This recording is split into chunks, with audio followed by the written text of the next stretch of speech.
स्वातंत्र्यदिनाच्या पार्श्वभूमीवर खोपोली फाटा येथील सह्याद्री विद्यालयात देशभक्तीपूर्ण वातावरणात झेंडावंदनाचा कार्यक्रम उत्साहात पार पडला। शालेय समितीचे अध्यक्ष संजय दादा पाटील यांच्या हस्ते राष्ट्रीय ध्वजाचे ध्वजारोहण करण्यात आले। कार्यक्रमाची सुरुवात राष्ट्रगीताने करण्यात आली। राष्ट्रध्वजाला मानवंदना देत उपस्थितांनी देशाच्या स्वातंत्र्यासाठी बलिदान देणाऱ्या स्वातंत्र्यसैनिकांचे स्मरण केले। यावेळी विद्यालय परिसरात विद्यार्थ्यांसह शिक्षक, शिक्षिका, मान्यवर आणि ग्रामस्थांची मोठ्या संख्येने उपस्थिती होती। स्वातंत्र्यदिनानिमित्त विद्यालयात देशभक्तीचा उत्साह पाहायला मिळाला। विद्यार्थ्यांनी शिस्तबद्ध पद्धतीने कार्यक्रमात सहभाग घेतला। राष्ट्रगीताच्या स्वरांनी विद्यालयाचा परिसर भारावून गेला आणि भारत माता की जय, वंदे मातरम अशा घोषणांनी देशभक्तीची भावना अधिक दृढ झाली।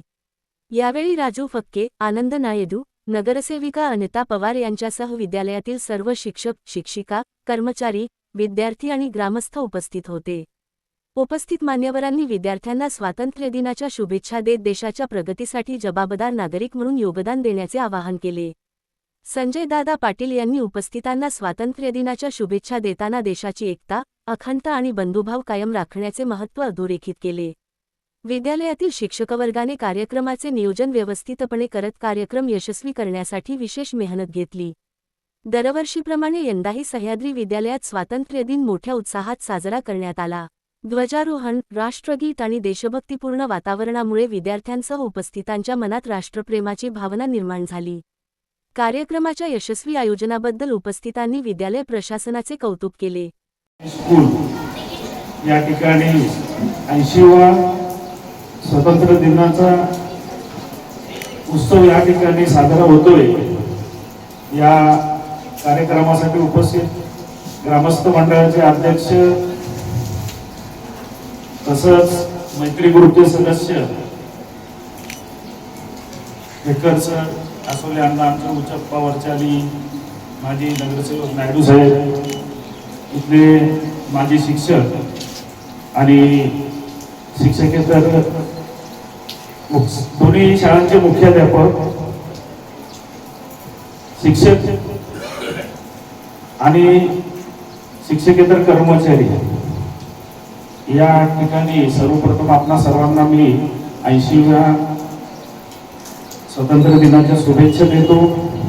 या ठिकाणी राष्ट्रगीत, ध्वजगीत, वंदे मातरम, राज्यगीत जे सादरीकरण केलं त्यांचं मी या ठिकाणी मनापासून कौतुक करतो।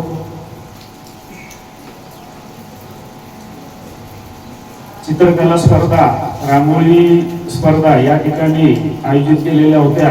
या कार्यक्रमाच्या निमित्ताने सोनवणे सरांनी अतिशय चांगल्या प्रकारे त्या मुलांनी सुद्धा रिस्पॉन्स दिला आणि खूप सुंदर असं बघण्यासारखं या ठिकाणी वर तसं आम्ही ठेवलेलं आहे। ज्यांना कोणाला ते बघायचं असेल तर तुम्ही त्या वरच्या बाजूला जाऊन फर्स्ट फ्लोअरला बघू शकता। गेल्या वेळेला मी या ठिकाणी एक विद्यार्थ्यांना संकल्प घ्यायला सांगितला होता वृक्षारोपणाचा। वृक्षारोपण 2 ते 3 वेळा या ठिकाणी झालं। मोरे सर, कुंभार सर, आपण अतिशय चांगलं काम या ठिकाणी केलेलं आहे। मी सांगू इच्छितो, आपण आपल्याला ज्या या ठिकाणी वैश्यवाणी समाजाच्या तरुणांनी पण या ठिकाणी वृक्षारोपण केलेलं आहे। फक्त आता ते झाडं कशी जगतील याच्यासाठी आपल्याला झाड एक वर्गाला आपण ते दत्तक देऊन काहीतरी वेगळा प्रयोग करू असं माझं मत आहे। याच्यावर आपण काय असेल ते नियोजन करावं।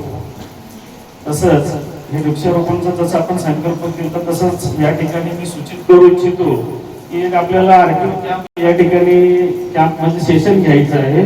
त्याच्यानंतर दुसरं नशामुक्तीसाठी सुद्धा आपल्याला एक सेशन घ्यायचं आहे आणि जे काही मोबाईलचा वापर या ठिकाणी कसा कमी करता येईल, सदुपयोग कसा करता येईल मी नेहमीच सांगत असतो। कारण की सदुपयोगपेक्षा दुरुपयोग जास्त होतो। तर विद्यार्थी मित्रांना माझी विनंती आहे की आपण जास्तीत जास्त मोबाईलचा वापर न करता अगदीच गरज असेल तेव्हा नक्कीच करा, परंतु जर गरज नसेल तर करू नका। या ठिकाणी हे सगळं सांगतो आणि पुन्हा एकदा आपल्या सर्वांना शुभेच्छा देतो आणि थांबतो। जय हिंद, जय महाराष्ट्र।